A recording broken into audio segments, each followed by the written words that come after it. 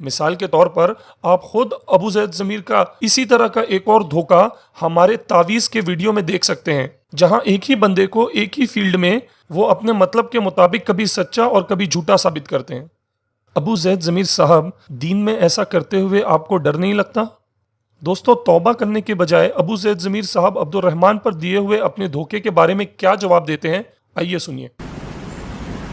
اب عبد الرحمن ابن زید ابن اسلم پہ جو ہماری تنقید ہے حاکم کی روایت کے سلسلے میں، وہ حدیث کے بارے میں ہے کہ یہ راوی حدیث میں ضعیف ہے، اور بلا شبہ راوی حدیث میں ضعیف ہے، اور علماء نے اس کے بارے میں تنقید ذکر کی ہے اور کہا کہ یہ راوی فی نفسہ صالح تھا لیکن حدیث میں ضعیف تھا، نیک تھا، ٹھیک تھا، لیکن حدیث میں کیا ہے؟ ضعیف، صحیح نہیں ہے، اس کی حدیث نہیں لی جائے گی، اس لیے کہ میں نے اس سے پہلے بھی ایک راوی کے بارے میں ذکر کیا، ایک آدمی سچا ہو سکتا ہے لیکن حدیث میں غلطیاں کرنے والا ہو سکتا ہے۔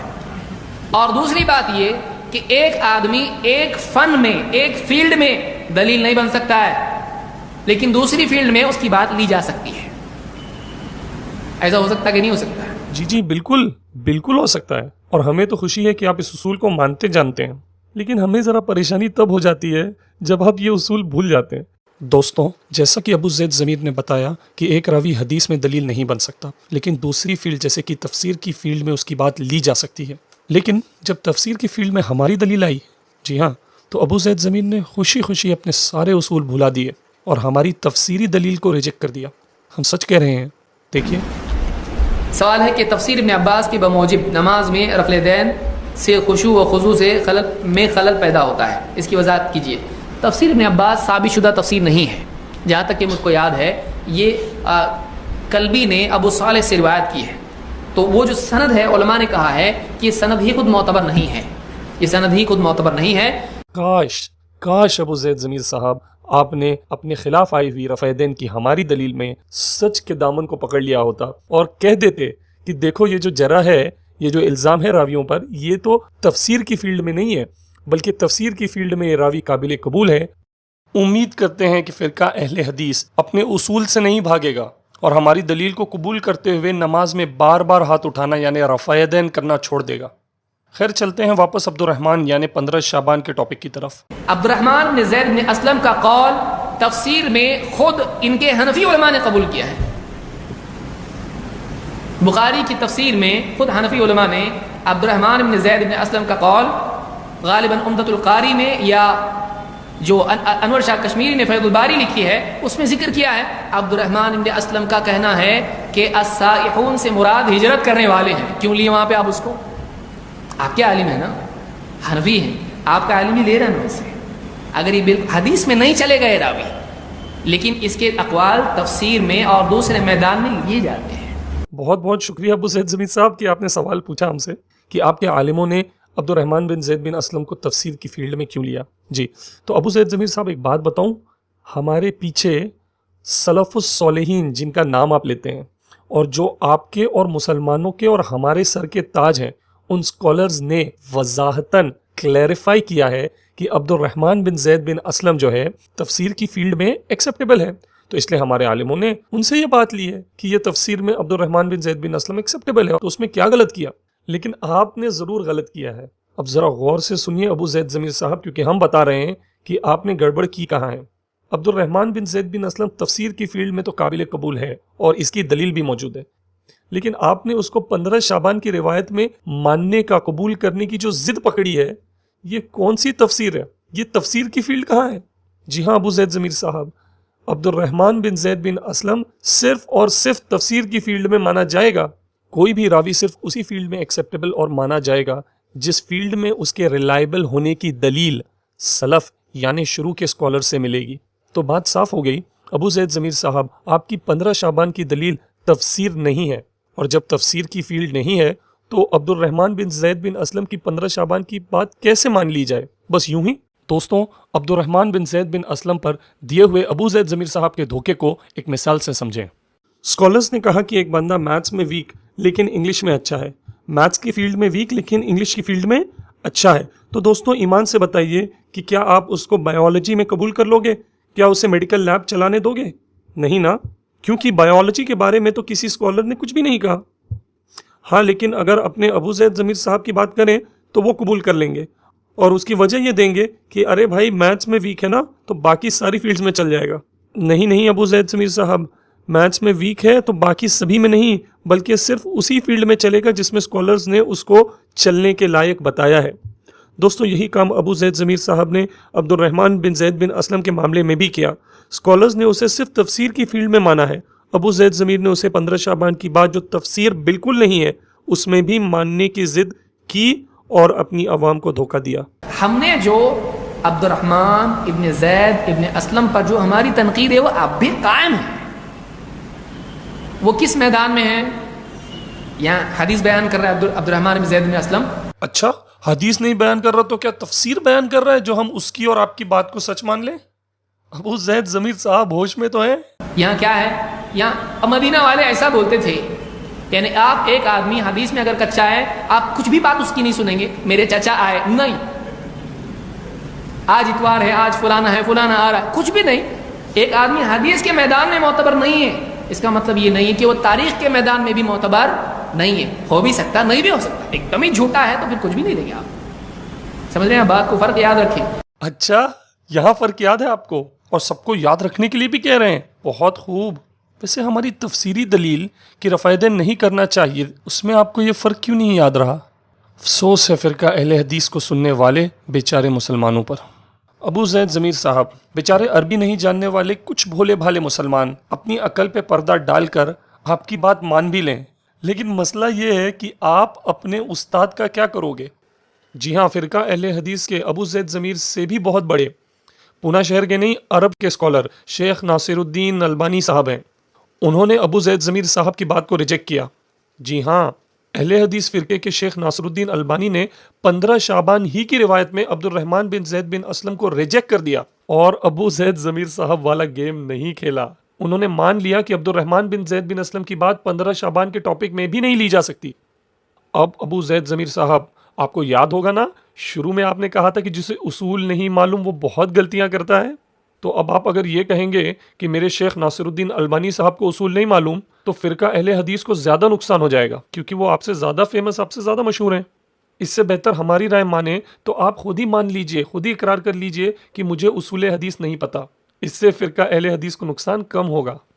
کیوں؟ کیا خیال ہے؟ اس کے علاوہ آج سے قریباً 600 سال پہلے محدث حافظ ابن حجر رحمۃ اللہ علیہ نے اپنی کتاب میں بتایا کہ تابعین کی بات بھی حدیث ہوتی ہے. اور آپ کی 15 شعبان کی دلیل میں عبد الرحمن، جی ہاں عبد الرحمن تابعین ہی کی بات بتا رہے ہیں. حوالہ دیکھیے. اب امید ہے ابو زید ضمیر صاحب آپ عبد الرحمن بن زید بن اسلم پر اپنی غلطی کو مانیں گے اور ہمیں دیے ہوئے جواب سے رجوع کریں گے. اب آگے چلتے ہیں. یہاں عبد الرحمن ابن زید ابن اسلم کا قول جو ذکر کیا وہ میں نے نہیں کیا ہے. میں پوری، اب کوئی آدمی اس کو کٹ کرتا تو کیا بولتے، دیکھو آگے کا بیان نہیں کیا، تو میں پوری عبارت نقل کر رہا ہوں کہ اکثر علماء حجاز نے انکار کیا ہے. یہ کون کہہ رہا ہے؟ عبد الرحمن ابن زید ابن اسلم نہیں، ابن رجب. پھر ان میں نام ذکر کر رہے ہیں کس کا؟ عطا کا اور ابن ابی ملیکہ کا. کون؟ عبد الرحمن نہیں، ابن رجب. عبد الرحمن جو ذکر جس سے جو مل رہا ہے وہ صرف فقہائے اہل مدینہ کا ہے. آپ اس کو چھوڑ بھی دیتے ہیں تو یہ دو تابعین کا کیا کریں گے آپ؟ اور پھر امام مالک کے اصحاب ان کا بھی تو انکار ہے، وہ عبد الرحمن بن زید بن اسلم سے نہیں آیا ہے. تو اگر مان لیجئے یہ نہیں بھی لینا چاہیے تو اس کا اثر کہاں پڑے گا؟ ٹھیک ہے بھائی، مدینہ کے فقہاء اس کا ثابت نہیں ہے کہ وہ انکار کرتے ہیں، مکہ کے تو انکار کرتے ہیں کہ نہیں کرتے ہیں؟ چھوڑ بھی دیں نہیں بلکہ چھوڑ ہی دیں ابو زید ضمیر صاحب. اور جہاں تک وہ دو تابعی اور باقیوں کی بات ہے، ہم نے آلریڈی بتا دیا ہے کہ وہ بے سند ہے، اس کی کوئی سند ہی نہیں ہے. تو آپ کی بات سچی کیسے ہو گئی؟ اور بعض لوگوں نے اور کہتے ہیں کہ وقالوا ذلك كله بدعہ. ان سب کا کہنا کیا ہے؟ یہ سب کا سب کیا ہے؟ بدعت ہے. مطلب یہ کہ تابعین میں سے عطا اور ابن ابی ملیکہ اور اس کے علاوہ کئی لوگ تھے جو اس کو کیا کہتے تھے؟ بدعت کہتے تھے. تو ہم اس میں منفرد ہیں. جی ہاں ابو زید ضمیر صاحب آپ اس مسئلے میں منفرد ہیں، یعنی مسلمان آپ کا ساتھ نہیں دے رہے، آپ مسلمانوں سے ہٹ کر ہیں، اس مسئلے پر اکیلے کھڑے ہیں. بالکل. ہم نے تو آلریڈی بتا دیا ہے آپ کو کہ آپ کی دلیل بے سند ہے، اور اس میں بہت سے دوسرے مسئلے مسائل بھی ہیں جو ہم نے آپ کو بتائے. صحیح نہیں ہو سکتی آپ کی دلیل، لیکن اب آپ نے ضد پکڑی ہوئی ہے کہ بے سند بات کو اتنی بار دہراؤں گا کہ لوگ اسے صحیح سمجھنے لگیں. ٹھیک ہے، اگر یہ مسئلہ ہے تو بھی ابو زید ضمیر صاحب آپ بہت برے پھنسو گے. ہم آپ کو بتاتے ہیں کس طرح. ابو زید ضمیر صاحب، اگر ابن رجب حنبلی کی کتاب سے 15 شعبان کی رات عبادت کرنا بدعت ہے، یہ آپ کو بنا سند، بنا تحقیق، آنکھ بند کر کے، بنا سوچے سمجھے کہ میری دلیل صحیح ہے بھی یا نہیں، پڑھنے کا، ماننے کا اور پوری دنیا کو سنانے کا اتنا ہی شوق ہے، تو ہم آپ کو بتا دیں کہ یہ شوق آپ کو اور فرقہ اہل حدیث کو بہت مہنگا پڑنے والا ہے. جی ہاں ابو زید ضمیر صاحب، اب ہم بتانے جا رہے ہیں کیسے. وہ ایسے کہ آپ جیسی ہی ایک دلیل سلف کی دوسری کتابوں میں انہی دونوں تابعین عطا اور ابن ابی ملیکہ، عبد الرحمن بن زید بن اسلم اور اصحاب مالک سے ملتی ہے، لیکن کان کھول کے سنیے، لیکن دوسری کتابوں میں ان سب نے 15 شعبان کی عبادت کو بدعت نہیں کہا جیسا آپ بتا رہے ہیں، بلکہ وہاں سارے کے سارے 15 شعبان کی رات کو جماعت بنا کر جماعت کی شکل میں عبادت کرنے کو بدعت کہتے ہیں. جی ہاں، جماعت کی شکل میں عبادت کرنے کو بدعت کہتے ہیں. اب اس کا مطلب 15 شعبان میں آپ تو ان سب کو مانتے ہیں، لیکن کیا کریں، یہ سب آپ کو نہیں مانتے، کیونکہ یہ سارے لوگ عطا اور ابن ابی ملیکہ، عبد الرحمن بن زید بن اسلم اور اصحاب مالک آپ کی طرح ساری عبادت کو نہیں بلکہ ہماری طرح اس رات کو جماعت بنا کر عبادت کرنے کو بدعت سمجھتے تھے. حوالہ دیکھیے. اب ابو زید ضمیر صاحب، ہماری آپ سے ایک گزارش ہے، ابن رجب کی کتاب کی طرح آپ ہماری بتائی ہوئی کتابوں میں جو بات لکھی ہے وہ بھی بنا سند، بنا تحقیق، آنکھ بند کر کے، بنا سوچے سمجھے پڑھنے کا، ماننے کا اور پوری دنیا کو سنانے کا، اور ساتھ ہی ساتھ اپنی غلطی ماننے کا، اور آنے والی 15 شعبان کی رات مسلمانوں کے ساتھ مل کر عبادت کرنے کا فیصلہ کریں گے. کیوں ابو زید ضمیر صاحب، کیا ارادہ ہے؟ دیکھا دوستوں، ابو زید ضمیر صاحب چاہتے تو ہماری بتائی ہوئی کتابوں سے بھی تو عطا، ابن ابی ملیکہ، عبد الرحمن بن زید بن اسلم اور اصحاب مالک کا قول پڑھ کر سب کو سناتے، لیکن پھر بھی انہوں نے پڑھنے کے لیے صرف ابن رجب کی کتاب کو ہی کیوں چنا؟ ذرا سوچئے. وہ اس لیے کہ ہماری بتائی ہوئی کتابوں میں 15 شعبان کی رات کو جماعت سے عبادت بدعت ہے، یہ وضاحت، یہ کلیریفیکیشن ملتی ہے، جبکہ ابن رجب کی کتاب میں یہ ایک وضاحت، یہ کلیریفیکیشن نہیں ہے. اور یہی وجہ ہے کہ ابن رجب کی کتاب سے مسلمانوں کو دھوکہ دینا اور ساری عبادت سے روک دینا آسان تھا. شاید یہی وجہ ہے کہ ابو زید ضمیر صاحب نے باقی ساری کتابوں کو چھپاتے ہوئے صرف ابن رجب کی کتاب سے یہ قول کو پڑھنے کو صحیح سمجھا. خود فرقہ اہل حدیث یعنی آپ کے شمس الحق عظیم آبادی نے سچ کو مان کر اپنی کتاب میں لکھ دیا کہ 15 شعبان کو عبادت کرنا بدعت نہیں ہے، بلکہ اس رات کو جماعت بنا کر کی ہوئی عبادت غلط اور بدعت ہے. اسی طرح کی بات ابن تیمیہ نے بھی قریباً 700 سال پہلے کی تھی. کیوں ابو زید ضمیر صاحب، آپ کے بڑے بھی بدعات کرتے تھے؟ امید ہے ابو زید ضمیر صاحب آپ سمجھ گئے ہوں گے کہ اس مسئلے میں آپ کے ساتھ کوئی نہیں کھڑا ہے، آپ منفرد ہیں، آپ اکیلے ہیں. اچھا دوستوں، یہ تو ہو گیا ابن رجب حنبلی کی کتاب سے دیے ہوئے ابو زید ضمیر صاحب کے دھوکے کا جواب. اب ابو زید ضمیر صاحب ہماری ثابت شدہ دلیل کہ 15 شعبان یعنی شب بارات کو عبادت کرنی چاہیے، یہ ابن رجب سے بھی پہلے امام فاقہی کی کتاب سے پڑھ کر سنا رہے ہیں. آج تک مکہ والوں کا عمل یہ ہے، ماضی سے اب تک، کہ جب 15 شعبان کی رات ہوتی تھی، خرج عامۃ الرجال والنساء الی المسجد، عام طور سے مرد، عورتیں مسجد کی طرف نکلتے تھے. فصلوا وطافوا واحیوا لیلتهم، تو کیا کرتے تھے؟ نماز پڑھتے تھے، طواف کرتے تھے، طواف کرتے تھے، طواف کرتے تھے، اور رات میں جاگتے تھے. کب؟ 15 شعبان کی رات کو. حتی الصباح بالقراءة بالمسجد الحرام، یہاں تک کہ صبح ہو جاتی تھی اور وہاں پر کیا کرتے تھے؟ وہ قرأت کرتے تھے مسجد حرام میں. حتی یختم القرآن کلہ، یہاں تک کہ اس رات میں پورا قرآن ختم کرتے تھے. تو دوستو، سنا آپ نے ہماری دلیل کہ مسلمان 15 شعبان کی رات کو عبادت کرتے تھے، لیکن ایک خاص عبادت، طواف کا لفظ آپ نے ضرور سنا ہوگا ہماری عبارت میں، اس پہ دھیان رکھیے انشاءاللہ. اب دوستو، ابو زید ضمیر صاحب ہماری دلیل کا جواب دینے لگے ہیں، لیکن آپ کو سچ بتائیں، اچھے ان کی چوری نہیں پکڑ پائیں گے. دوستو، آپ نے چیلنج کیا ہے سمجھا؟ چیلنج یہ ہے کہ اس سے پہلے کہ ہم ان کی چوری بتائیں، آپ کو خود کو اہل حدیث سمجھنے والے ابو زید ضمیر صاحب کی چوری پکڑنی ہے اگلے جملے میں. دیکھتے ہیں کہ آپ کے اندر یہ صلاحیت ہے کیا. سنیے ذرا غور سے. اچھی بات ہے اب یہ مانتے ہیں آپ لوگ، دلیل میں تو پیش کر رہے ہیں، تو دلیل میں جو پیش کر رہا ہے وہ ماننا بھی تو چاہیے نا. عورتوں کو آنے دیتے مسجد میں؟ جس کا قول ذکر کر رہے ہیں وہ کیا بتا رہا ہے؟ اس رات میں مرد عورتیں مکہ میں کیا ہوتی تھیں؟ مکہ میں نماز کے لیے جمع ہوتے تھے، جماعت سے وہاں نماز ہوتی تھی، صبح تک نماز چلتی تھی، ایک قرآن پورا ہوتا تھا. کرو. دوستوں اگر نہیں پکڑ پائے آپ تو کوئی بات نہیں، ہم آپ کو بتاتے ہیں چوری. ابو زید ضمیر صاحب نے ہماری دلیل میں ساری عبادات گنائی، نماز پڑھنا، قرآن پڑھنا وغیرہ وغیرہ، لیکن طواف یہ عبادت کو چھپا لیا، اس عمل کو چھپا لیا جان بوجھ کر، کیونکہ طواف کے لیے مسجد میں جانا عورتوں کا اور مرد کا دونوں کا ہی ضروری ہے. ہم پر اعتراض جو کرنا تھا تو انہوں نے واپس سے ساری عبادات گنائی، لیکن اس میں سے طواف کو غائب کر دیا تاکہ سننے والوں کو لگے کہ نہیں بھائی اعتراض تو ٹھیک کیا ہے. دوستوں ایک بار پھر سنیے ابو زید ضمیر کو ہماری عبارت میں سے طواف کے لفظ کی چوری کرتے ہوئے. جس کا قول ذکر کر رہے ہیں وہ کیا بتا رہا ہے؟ اس رات میں مرد عورتیں مکہ میں کیا ہوتی تھیں؟ مکہ میں نماز کے لیے جمع ہوتے تھے، جماعت سے وہاں نماز ہوتی تھی، صبح تک نماز چلتی تھی، ایک قرآن پورا ہوتا تھا. کرو. افسوس. اب آگے سنتے ہیں. تو مکہ میں عمل، پھر حضرت عمر نے عورتوں کا آنا بند کیا مسجد میں. ارے یہ کہاں سے آیا پھر؟ حضرت عمر نے مسجد میں عورتوں کا آنا بند کیا. جب آپ بول رہے تھے عورتیں آ رہی کہاں سے؟ تو مرد اور عورتیں سب جمع ہو کے نماز پڑھ رہے ہیں مسجد حرام میں، آپ کیوں نہیں کرتے؟ بولے وہ ٹھیک ہے عورتیں مسجد میں آئیں گی فتنہ ہوگا، یہ کیا ہے؟ تو جس کی دلیل آپ دے رہے ہیں اس پہ عمل بھی تو کرو، کہ خالی رات کے بارے میں دلیل لیں گے اور پوری رات کی بات کے بارے میں نہیں. ابو زید ضمیر صاحب ہماری دلیل میں طواف کے لفظ کی چوری تو آپ نے کی، اوپر سے سینہ زوری دیکھیے. یہاں پر ابو زید ضمیر صاحب نے عمر رضی اللہ تعالیٰ عنہ کے حوالے سے ہم پر ایک اور جھوٹ گڑھنے کی کوشش کی، وہ یہ کہ ہم کسی بھی عورت کو کسی بھی کنڈیشن میں مسجد جانے کی اجازت نہیں دیتے فتنے کی وجہ سے. تو پھر ہم امام فاقہی کی عبارت کہ عورتیں 15 شعبان کو مسجد جاتی تھیں عبادت کرنے کیسے پیش کر سکتے ہیں؟ تو دوستوں اس کا جواب یہ ہے کہ ہم نے آپ کو بتایا تھا کہ طواف کے لیے ہر عورت کو مکہ جانا ہی پڑتا ہے، کیونکہ طواف گھر میں تو کر نہیں سکتے. اور ہماری پیش کی ہوئی امام فاقہی کی دلیل میں بھی عورتیں طواف کرتی تھیں، یہ صاف صاف لکھا ہے.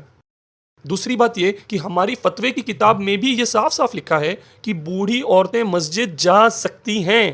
پورے فتوے کا اسکین دیکھیے. تو دوستوں اب آپ سمجھ گئے ہوں گے کہ عورتوں کے مسئلے پر بھی ابو زید ضمیر نے آپ کو آدھی ادھوری بات بتائی، اور اوپر سے ہماری دونوں باتیں ابو زید ضمیر صاحب نے آپ لوگوں سے چھپا لی. ہم پر الزام جو لگانا تھا. دوستو یقین نہیں آتا کہ فرقہ اہل حدیث نے مسلمانوں کا کیا حال کر دیا کہ اب انہیں سب کے سامنے کھلم کھلا دھوکہ دیتے ہوئے بھی ڈر نہیں لگتا. اور حد تو یہ کہ 20 منٹ میں 20 دھوکے دینے والے کو شیخ الحدیث یعنی حدیث کا ایکسپرٹ بنا دیا. اب آگے سنیے. دوسری بات یہ کہ فاقہی کب کے ہیں؟ فاقہی ان کی وفات 272 میں ہوئی ہے، اور جنہوں نے اس عمل کو رد کیا ہے مکہ والوں نے، ان کی وفات 114 اور 117 میں ہوئی ہے. یہ بعد والوں نے عمل کیا ہے، وہ دلیل بنا رہے اور پہلے والوں کو چھوڑ دیے.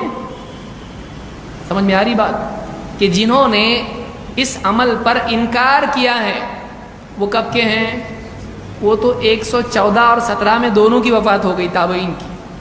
114 سے کتنا ہوا؟ 214. 214 سے کتنا؟ 272. 150 سال کے بعد. تو کیا ہوا؟ 150 سال بعد آپ کی بے بنیاد دلیل کے مقابلے میں ہماری ثابت شدہ دلیل آئی تو آپ غلط کے مقابلے میں صحیح کو نہیں مانیں گے؟ یہ کیا بات ہوئی؟ فرقہ اہل حدیث کو ہم ایک اور ایسی دلیل دینے جا رہے ہیں کہ شاید ابو زید ضمیر صاحب درس دینے کی بجائے خود درس لینے کی ضرورت محسوس کریں گے. دوستوں ابو زید ضمیر نے بتایا کہ پہلے والوں کے مقابلے میں بعد والوں کی دلیل نہیں مانی جائے گی، اور یہ کہ ان کی دلیل میں پیش کیے ہوئے دونوں تابعین پہلے کے ہیں، یعنی ان کا انتقال 114 ہجری میں ہو چکا تھا، 114 ہجری میں ہو چکا تھا. ٹھیک.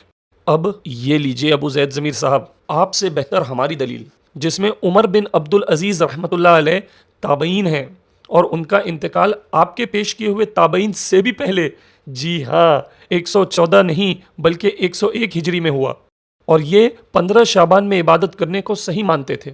تو ابو زید ضمیر صاحب کیا آپ اب بعد والوں کے مقابلے میں پہلے والوں کی یعنی ہماری بات مانیں گے؟ کیوں؟ پھنس گئے نا اپنے ہی بتائے ہوئے اصول میں. اور پھر جنہوں نے انکار کیا ان کا کیا کریں گے آپ؟ یہ تو مل گئے آپ کو. یہ کون لوگ تھے نہیں معلوم. یہ ماننے والے ہو سکتے جنہوں نے انہی سے لیا، کیونکہ ابن رجب کیا کہہ رہے ہیں، وہاں سے جب عمل پھیلا تو بہت سارے علاقوں میں پھیلا، لوگوں نے وہ عمل کرنا شروع کیا. بہت ممکن ہے انہوں نے بھی وہیں سے لیا ہو، کیونکہ اس وقت میں ان سے پہلے جب وہ عمل لوگوں تک پہنچا، تابعین تک پہنچا، تابعین میں سے ابن ابی ملیکہ اور اسی طرح سے عطا ابن ابی رباح نے اس کا انکار کیا ہے. تو ان لوگوں کے عمل سے پہلے تابعین اس عمل کا انکار کر چکے ہیں. آپ وہ کیوں نہیں لے رہے مکہ والوں کا، اور یہ کیوں لے رہے؟ آپ پبلک کا عمل لے رہے، لیکن تابعین اور اتنے بڑے علماء عطا ابن ابی رباح اور ابن ابی ملیکہ ان کا عمل کیوں نہیں لے رہے جو کہ قاضی تھے مکہ کے؟ جی ہاں، وہ اس لیے کہ پہلے والوں کا حوالہ جو آپ نے دیا وہ بنا سند بنا دلیل ہے. دوسری بات کہ وہ مکہ کے تابعی ہیں، یہ بات کس فرشتے نے بتائی آپ کو؟ کیونکہ اس میں سے ایک مدینے کے عطا بن یسار بھی تو ہو سکتے ہیں. اور جہاں تک یہ دوسرے تابعی ابن ابی ملیکہ کی بات ہے تو ہمیں تو کہیں ایسی ثابت شدہ دلیل نہیں ملی آپ کے بیان میں جہاں ابن ابی ملیکہ کہہ رہے ہوں کہ 15 شعبان کی عبادت بدعت ہو، بلکہ وہ تو یہ کہتے ہیں کہ 15 شعبان کی فضیلت شب قدر یعنی رمضان کی بڑی رات کے برابر نہیں ہے. اب ابن ابی ملیکہ سے 15 شعبان کو عبادت کرنا بدعت ہے، یہ صحیح سند سے دلیل آپ نے کہاں چھپا کر رکھی ہے؟ گزارش ہے ابو زید ضمیر صاحب ہمیں بتائیں گے، ورنہ پھر ہم یہ سوچنے پہ مجبور ہو جائیں گے کہ آپ نے دلیل نہیں بلکہ سچ کو چھپایا لوگوں سے. خیر چلیے ہم آپ کا مکہ کا بخار بھی اتار دیتے ہیں، اور ہاں ہم آپ کی طرح بے سند بات نہیں بلکہ ثابت شدہ دلیل دیں گے. امام شافعی رحمۃ اللہ علیہ مکہ کے ہیں. کہاں کے؟ مکہ کے ہیں، اور یہ اصحاب مالک بھی ہیں، اور وہ 15 شعبان یعنی شب بارات کی عبادت کے قائل تھے، اس کو مانتے تھے. اب ابو زید ضمیر صاحب یہ مت کہنا کہ امام شافعی بھی اس بدعت میں شامل ہو گئے، کیونکہ پھر آپ پبلک کو اپنی شکل کیسے دکھائیں گے؟ سوچئے ذرا. اور اس کے بعد آج کا عمل لیں گے مکہ کا. آج بھی تھوڑے لوگ لیتے، لیکن وہ بھی کیسا؟ آج بھی لوگ مکہ میں ہوتا نا ایسا، کیا ہوتا؟ 20 رکعت تراویح، ابھی رمضان آ رہا شروع ہو جائے گا سب. مکہ میں 20 کیسا ہوتی؟ مدینہ میں 20 کیسا ہوتی؟ مکہ میں دعا نہیں ہوتی نماز کے بعد، وہ نہیں لیں گے.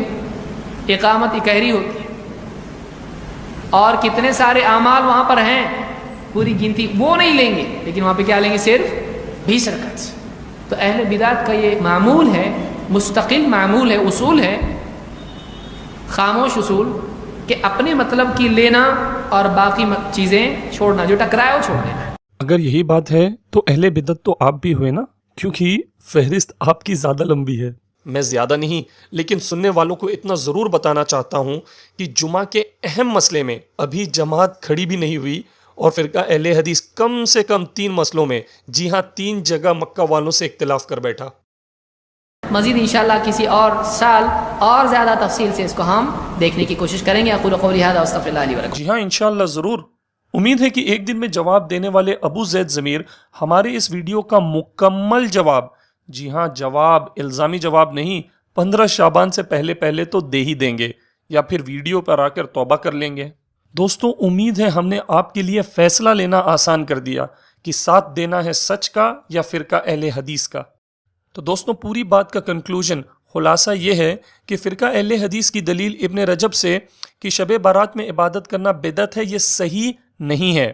اگر اس کو صحیح مان بھی لیا جائے تو فرقہ اہل حدیث کو اس سے کوئی بھی فائدہ نہیں ہوگا، کیونکہ اس میں کلیریفیکیشن نہیں ہے کہ کون سی عبادت بدعت ہے، ساری عبادات بدعت ہیں یا کوئی خاص عبادت بدعت ہے. اور اگر ہم ساری کتابوں کو دیکھیں تو بات صاف ہو جاتی ہے کہ اسکالرز ہماری طرح اس رات کو صرف جماعت بنا کر عبادت کرنے کو غلط سمجھتے تھے، اور یہ کہ 15 شعبان کو عبادت کرنا ثابت ہے اور ثواب ہے. دوستوں ہر آدمی سے غلطی ہو سکتی ہے، تو فرقہ اہل حدیث کو غلطی بتائے جانے پر اپنی دلیل کی سچائی کو چھپانا، اس سے ابو زید ضمیر صاحب کو بچنا چاہیے.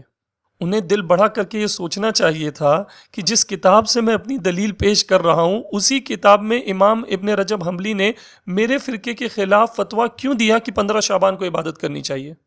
ایک اور بات یہ کہ فرقہ اہل حدیث کو کسی پر بھی الزام لگانے سے پہلے سوچنا اور ڈرنا چاہیے کہ کہیں میں آپ صلی اللہ علیہ وسلم، قرآن، صحابہ یا سلف پر انگلی تو نہیں اٹھا رہا اور اپنی آخرت برباد کر رہا ہوں.